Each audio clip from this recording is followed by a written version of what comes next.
మన రక్షకుడును ప్రభువునైన యేసుక్రీస్తు వారి పరిశుద్ధ నామంలో మీకు వందనాలు. యాకోబు రాసిన పత్రికలో మొదటి 4 వచనాలను మనము చదువుకున్నప్పుడు, యాకోబు రాసిన పత్రిక మొదటి అధ్యాయము 2వ వచనం నుంచి 4వ వచనం వరకు మనము చదువుతూ వాటిని కొనసాగిస్తూ ఉన్నప్పుడు ఒక విషయం మనకి చక్కగా కనబడుతూ ఉంటుంది. ఏంటంటే, ఏ విషయంలోనూ కొదువులేని వారనై ఉండినట్లు ఓర్పు తన క్రియను కొనసాగింపనీయడి. ఓర్పు కలిగి తన క్రియను కొనసాగింపనీయమని యాకోబు తన పత్రికలో 12 గోత్రముల వారికి శుభమని చెప్పి రాస్తా ఉన్నాడు. ఈ 12 గోత్రాలు యాకోబు యొక్క 12 మంది కుమారుల యొక్క వారి యొక్క వారసుల యొక్క బిడల జీవితాల గురించి మాట్లాడుచూ ఉన్నది. వాళ్ళు అప్పటికే అన్య దేశములకు చెదరిపోయి ఉన్నారు. క్రైస్తవులుగా మారడం వల్ల వారు అనేక రకాల శ్రమలను పొందుచూ ఉన్నారు.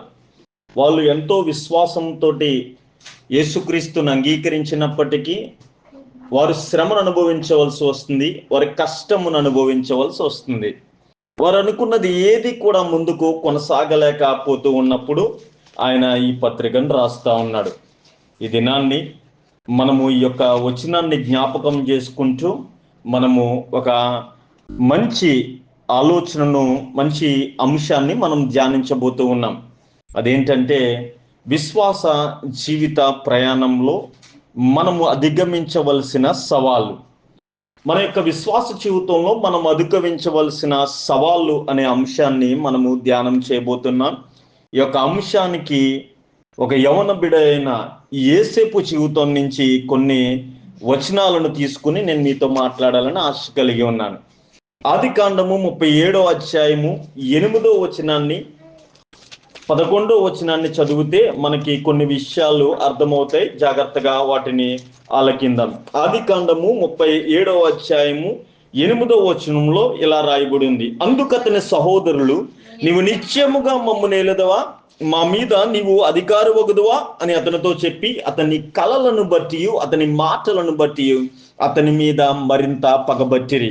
11వ వచనంలో మాట ఉంటుంది, అతని సహోదరులు అతని యందు అసూయపడిరి, అయితే అతని తండ్రి ఆ మాట జ్ఞాపకం ఉంచుకొను. ఏంటి, ఎందుకు వాళ్ళు అంతగా పగబట్టేశారు? ఏంటి అతను చేసిన పొరపాటు? ఏంటి అతను చేసిన తప్పు? అంటే అతను తప్పేమీ చేయలేదు. అతను దేవునికి ఇష్టడుగా ఉండడాన్ని బట్టి దేవుడు తనని గొప్పవాణ్ణి చేస్తానని దర్శనాల రూపంలో అతనితో మాట్లాడుతూ ఉన్నాడు. అతను అనేకమైన దర్శనాలు చూస్తూ ఉన్నాడు, కలలు కంటా ఉన్నాడు. ఆ కళలను తీసుకువచ్చి తన అన్నలకి చెప్తూ ఉన్నాడు. వాళ్ళందరూ వింటా ఉన్నారు. వినిన తర్వాత వారు అతనిని అవమానపరుస్తూ ఉన్నారు. అరే, నువ్వు మాకంటే గొప్పవాడువా? మాకంటే వెనకాల పుట్టినవాడు? మాకంటే తక్కువ అయినవాడు? బలములోను జ్ఞానములోను అన్నిటిలోనూ మా తర్వాతే కదరా నువ్వా? మేము వదిలిన రక్తాన్ని పంచుకుని వచ్చిన నువ్వు ఇంత కబుర్లు చెప్తున్నావు, ఇన్ని మాటలు చెప్తున్నావు, మాకంటే గొప్పడు అయిపోతావా? మాకంటే ఉన్నతమైన స్థానంలో ఉంటావా? అంటూ వాళ్ళు అవమానపడుచు మనం చూస్తాం. ఇలా అవమానాలు పొందడం అనేది విశ్వాస జీవితంలో సర్వసాధారణం. మనం విశ్వాస జీవితంలో ఎదుర్కొనవలసిన సవాళ్ళు, అధిగమించవలసిన సవాలు ఏంటంటే, మొట్టమొదటిగా మనం అవమానాలను ఎదుర్కొనాలి. మనం ఎంత గొప్ప స్థానంలో ఉండాలనేది నిర్ణయించేది మనం పొందే అవమానాలే.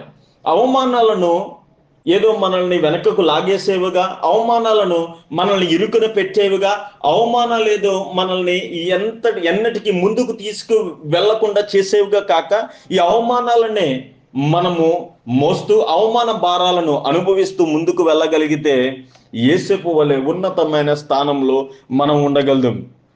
ఈయన చిన్న వయసు నుంచి అవమానాలు ఎదుర్కొంటా వస్తూ ఉన్నాడు. అతను పుట్టిన వరసను బట్టి, అతను చిన్నవాడై ఉండడాన్ని బట్టి, అతను కనిన కలలను బట్టి, అది వారికి ఇబ్బందికరంగా ఉండడాన్ని బట్టి, ఎవరు అతనికి సపోర్ట్ ఇవ్వడానికి ముందుకు రాకపోవడాన్ని బట్టి అనేక అవమానాలు పొందుతూ ఉన్నాడు. అయితే తను ఓర్పుగా తన క్రియలను తాను చేసుకుంటూ వెళ్తా ఉన్నాడు. ఓర్పు తన క్రియలను చేసుకుంటా వెళ్ళగలిగితే, పేషెన్స్తో గనక మనం ఉండగలిగితే, ఒకానొక దినమున మన జీవిత ప్రయాణంలో, మన విశ్వాస జీవిత ప్రయాణంలో మనము అనుకున్న గమ్యాన్ని చేరగలుగుతాం. అవమానాలు ఎవరికి రావు? అందరికీ అవమానాలు వస్తూ ఉంటాయి. చిన్నపిల్లోడు అయిన కెవిన్ కాడి నుంచి పాస్టర్ అయిన నా వరకు అవమానాలే. మన ఇంట్లో అవమానాలు, ఊర్లో అవమానాలు, సమాజంలో అవమానాలు. మన దగ్గర డబ్బు లేకపోతే అవమానిస్తూ ఉంటారు, మనం అనుకున్నది జరగకపోతే అవమానిస్తూ ఉంటారు. అనేక చోట్ల అవమానాలు వస్తాయి. అవమానం వస్తుంది కదా అని మనం ఇంట్లోనే కూర్చోం కదా, అవమానం వస్తుంది కానీ బయటికి వెళ్ళకుండా ఉండం కదా, అవమానిస్తున్నారని మాట్లాడకుండా ఉంటాం కదా. మనము మన ఓర్పుని కొనసాగించుకుంటూ వెళ్ళిపోతే ఓర్పు తన పని తను చేసుకుంటూ ఉంటుంది. పేషెన్స్తో ఉండాలి. ప్రతి ఒక్కరికి ఒక టైం వస్తుంది. ఆ టైం వచ్చే వరకు కూడా అవమానాలు వస్తాయి. యేసేపు ఎంత గొప్పటి వాడైనా కానీ, ఎన్ని గొప్ప కళలను కంటున్నా కానీ అతనికి సమయం ఇంకా రాలేదు కనుక అతను ఓర్పుతోటి ఉంటా ఉన్నాడు. నాన్న అవమానించాడు, అమ్మ అవమానించింది, అన్నలు అవమానించారు, ఇంట్లో ఉన్న ప్రతి ఒక్కరు కూడా అవమానిస్తూ ఉన్నారు. కానీ అవమానాలన్నిటిని కూడా భరించుకుంటూ యేసేపు ముందుకు వెళ్తా ఉన్నాడు. యేసేపులో ఈ యొక్క విశ్వాసం కలిగి పరీక్ష అతనికి ఓర్పును పుట్టించి ఆ ఓర్పును బట్టి ముందుకు వెళ్తా ఉన్నాడు. నా ప్రియమైన సహోదరుల, ఈ సమయంలో నేను చెప్తున్న మాట ఏంటంటే, మన జీవితంలో కూడా ఈ ప్రయాణంలో, విశ్వాస జీవిత ప్రయాణం అవ్వచ్చు, సాధారణమైన ప్రయాణం అవ్వచ్చు, ప్రతి ఒక్క దాంట్లోనూ కూడా అవమానాలు సహజంగానే వచ్చేస్తూ ఉంటాయి. అయితే అవమానాలను బట్టి మన జీవిత ప్రయాణాన్ని ఆపుకొనకుండా, అవమానాలను బట్టి మనం వెనకడికి ఎక్కుకుండా మనము ముందుకు వెళ్ళవలసిన వారమై ఉన్నాం. విశ్వాస జీవితంలో ప్రయాణాలు మొట్టమొదటిగా మనం అధిగమించాల్సింది ఏంటంటే అవమానం. రెండవదిగా మన ఎదుగుదల ఇతరులకు వలె ఉండకపోవడం. మన పక్కన ఉన్న వాళ్ళందరూ ఎదిగిపోవడం, మనం ఎదగకపోవడం. ఆదికాండంలో 40వ అధ్యాయంలో 23వ వచనాన్ని చదివితే ఒక చక్కని మాట రాయబడి ఉంది. అదేంటంటే, అయితే పానదాయకుల అధిపతి యేసేపును జ్ఞాపకము చేసుకొనక అతని మర్చిపోయాను. ఈ మాట రాయబడిన సందర్భం ఏంటంటే, యోసేపును జైల్లో పెట్టేశారు. అతన్ని కళ్ళలు కంటున్నాడని అతని అన్నలు ఓర్చలేక ఒక గుంట్లో పడేస్తే, ఆ గుంట్లో ఉంచితే ఉపయోగం ఏముంది, వీడిని అమ్మేద్దామని అమ్మేశారు.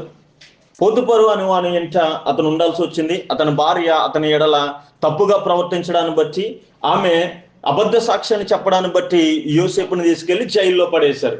యోసేపు ఖైదీగా ఉండగా ఒక ఇద్దరు రాజుగారి దగ్గర పనిచేసే వాళ్ళు వచ్చారు. వాళ్ళు కలలు కన్నారు. కలలకు యోసేపు భావం చెప్పాడు. అనుకున్నట్లుగానే ఆ భావాలు ఏదైతే అతను చెప్పాడో అదే విధంగా 3 రోజుల్లో జరిగిపోయింది. ఫరో జన్మదినం గనక అతని సేవకులందరూ విధి చేయించి ఏదైతే కలలు కన్నారో ఇద్దరిని కూడా జ్ఞాపకం ఉంచుకొని పానదాయకుల అధిపతి ఉద్యోగం మరలా అతనికి ఇచ్చి భక్ష్యదాయకుని ఉరివేయమని చెప్పినప్పుడు 3 రోజుల్లోనే రిజల్ట్ వచ్చేసింది. 3 రోజుల్లోనే ఈ భక్ష్యదాయకుడు అధిపతిని వేలాడదీయించారు. ఈ పానదాయకుడు ఫరో దగ్గరికి వెళ్ళిపోయాడు. ఇప్పుడు ఈ ఫరో దగ్గరికి వెళ్ళిపోయిన తర్వాత వెంటనే జరిగిన పని ఏంటంటే, అతను యేసేపుని మర్చిపోయాడు. ఇద్దరు ఈక్వల్ గా ఒకే స్టేజ్ లో ఉన్నారు. ఇద్దరు కూడా ఒకే జైల్లో ఉన్నారు. ఇద్దరు కూడా ఒకేలాగా కలలు కంటూ ఉన్నారు. ఇద్దరు కూడా ఒకే విధమైన ఆలోచన కలిగి ఉన్నారు. ఇద్దరు కూడా గురువు ఒకటే. కానీ విచిత్రం ఏంటో తెలుసా, ఒకే రూమ్ లో ఉన్నా, ఒకే ఖైదులో ఉన్నా, ఒకే విధమైన కళ్ళ గంటన ఒకలేమో టక్కుమని ఎదిగిపోయారు, ఒకడు అక్కడే ఉండిపోయాడు. ఎదిగిన వాడు కింద ఉన్నవాడిని మర్చిపోయాడు. ఎవరైతే అప్పుడు దాకా కూడా ఉండి బాధలో ఓదార్చి, ఏం కాదులే నేను చెప్తాను కలభావం అని చెప్పేసి అన్ని ఇట్లా ఓదార్చి కావలసినవన్నీ ఇచ్చి అన్ని విధాలుగా ఎంకరేజ్ చేసిన ఇతన్ని అతను మర్చిపోయాడు. మన విశ్వాస జీవితంలో మనం జ్ఞాపకం పెట్టుకోవాల్సిన విషయం ఏంటంటే, మనకు విశ్వాస జీవితంలో మొదటిగా మనతో ఉన్న వాళ్ళు చివరి వరకు వస్తారు, వాళ్ళు ఎప్పటికీ మనతోటే ఉంటారు అనుకోవడానికి ఏమీ లేదు. ఒక్కొక్కసారి వాళ్ళు మనల్ని దాచిపోతారు, మనకంటే ఉన్నతమైన పొజిషన్లో ఉంటారు.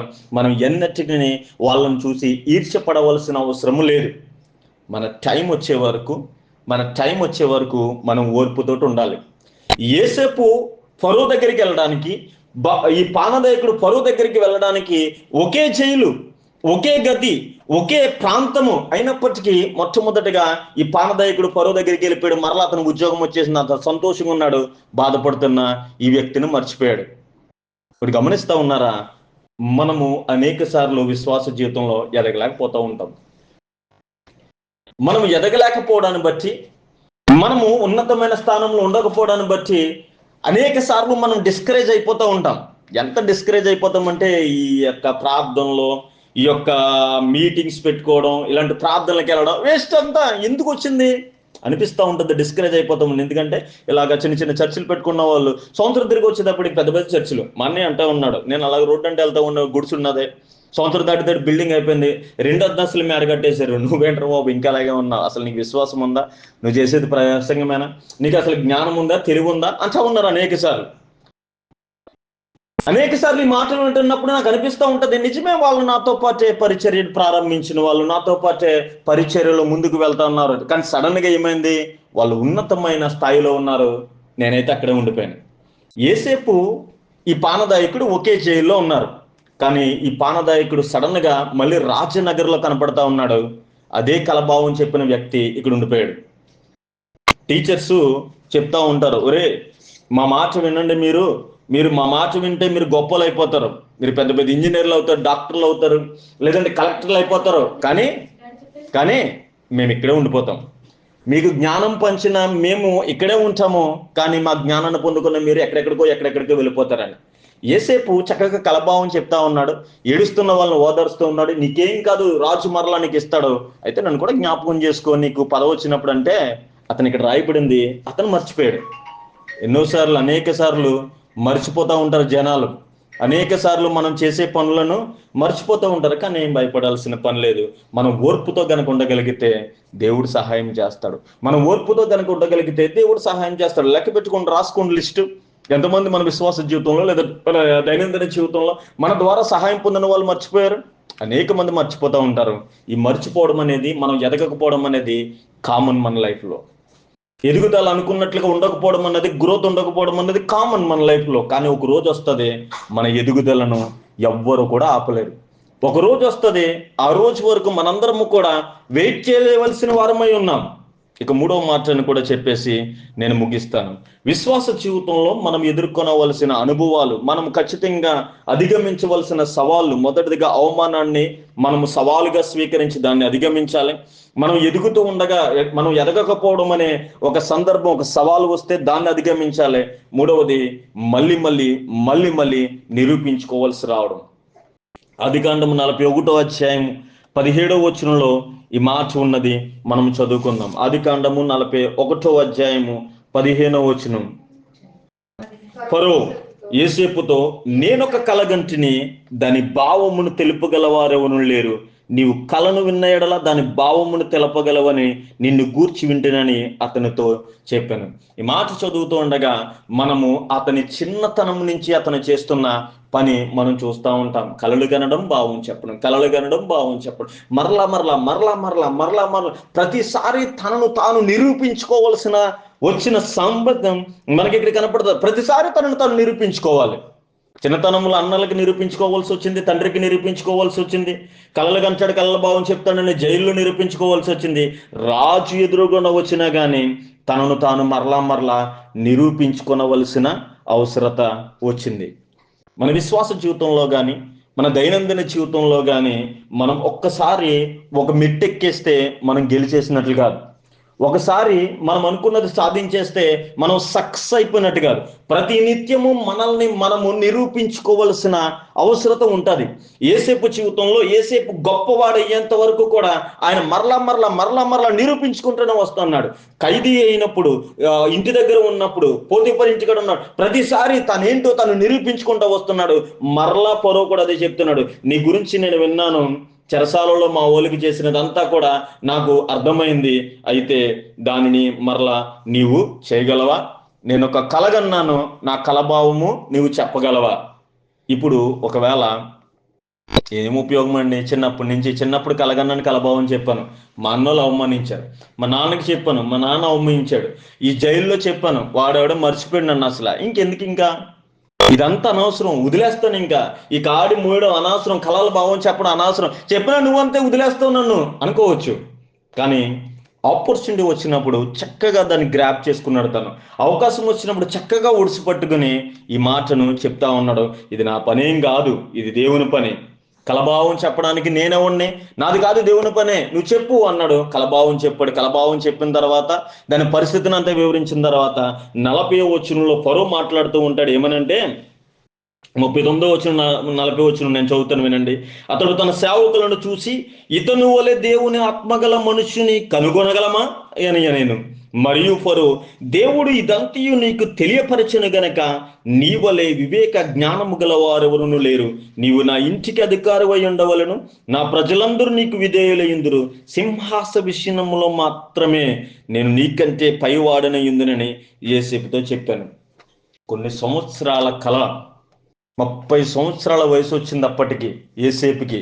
30 సంవత్సరాల్లో అతనికి చిన్న వయసు నుంచే కలలు కనడము, కలలుగా భావాన్ని చెప్పడము, దేవుడు దర్శనం ఇస్తే ఈ ప్రాసెస్ ఒక ప్రయాణం 30 సంవత్సరాల సుదీర్ఘ ప్రయాణంలో సక్సెస్ అనే మాట చూడడానికి అతనికి ఇన్ని సంవత్సరాలు పట్టింది. 30 సంవత్సరాల సుదీర్ఘమైన కష్టము అతని సక్సెస్.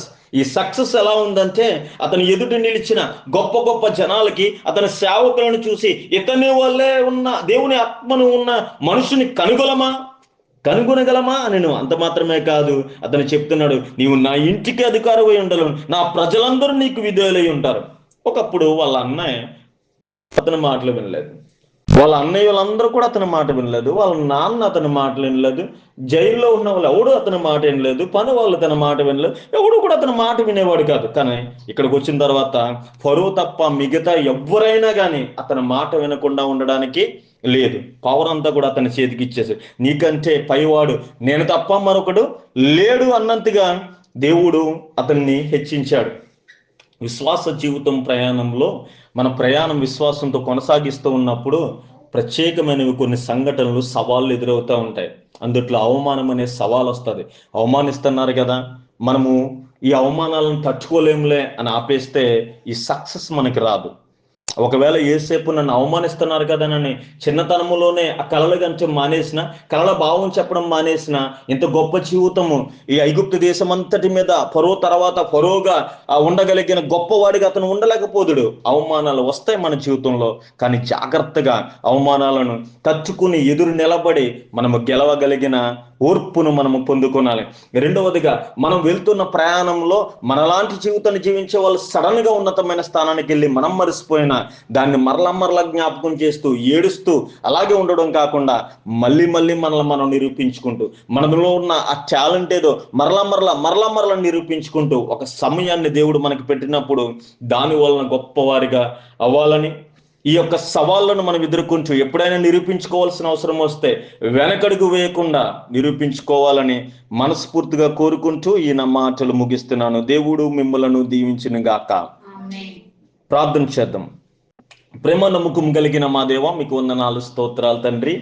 ఈ యొక్క సాయంకాల సమయంలో మా విశ్వాస జీవిత ప్రయాణంలో మేము ఎదుర్కొనే కొన్ని సవాళ్ళను, ఎదుర్కొనవలసిన అధిగమించవలసిన కొన్ని సవాళ్ళను మేము ఇప్పటికే తెలుసుకుని ఉన్నాం. యేసేపు జీవితాన్ని మేము ఆధారంగా చేసుకుని 3 మాటలు మేము విన్నాం.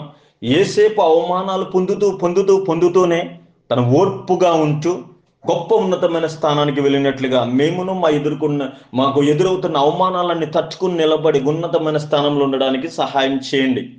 అలాగే తండ్రి, ఒకే బోనులో ఖైదీలుగా ఉంచిన సడన్ గా ఒక అతను గొప్పవాడైనప్పటికీ, అతన్ని మరిచినప్పటికీ ఓర్పును సహనాన్ని విడిచిపెట్టకుండా యేసేపు ఉన్నతమైన స్థితికి వెళ్ళినట్లుగా మేము తెలుసుకున్నాం. ఇదిగో మాతో పాటు జీవితాన్ని ప్రారంభించిన వారు, మాతో పాటే పరిచర్యను ప్రారంభించిన వారు, మాతో పాటే జీవితాన్ని జీవించిన వారు ఈరోజు ఉన్నతమైన స్థానంలో ఉన్నప్పటికీ వారిని చూసి అసూయపడక, మా ఓర్పును సహనాన్ని విడిచిపెట్టక మేము ముందుకు వెళ్ళడానికి సహాయం చేయమని అడుగుచున్నాం. అన్నిటికంటే ముఖ్యంగా చిన్నతనం నుంచే ఎన్నోసార్లు తనకున్న ఈ టాలెంట్ ని మరలా చేస్తున్నప్పటికీ ఎందుకు పనికిరానిదిగా, అవమానాలు పొందేదిగా, ఏమీ ఉపయోగం లేనిదిగా ఉంటున్నప్పటికీ ఫరో ఎదురు నిలిచినప్పుడు మరలా తనను తాను నిరూపించుకొని ఉన్నతమైన స్థానంలోనికి వెళ్ళిన యేసేపు వలె మేము ఉండడానికి సహాయం చేయమని అడుగుచున్నాం.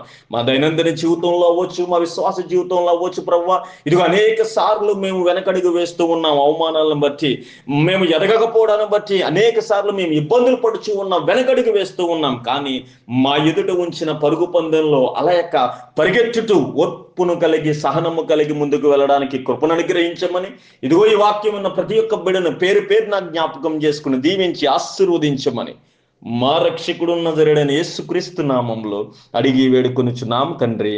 ఆమేన్.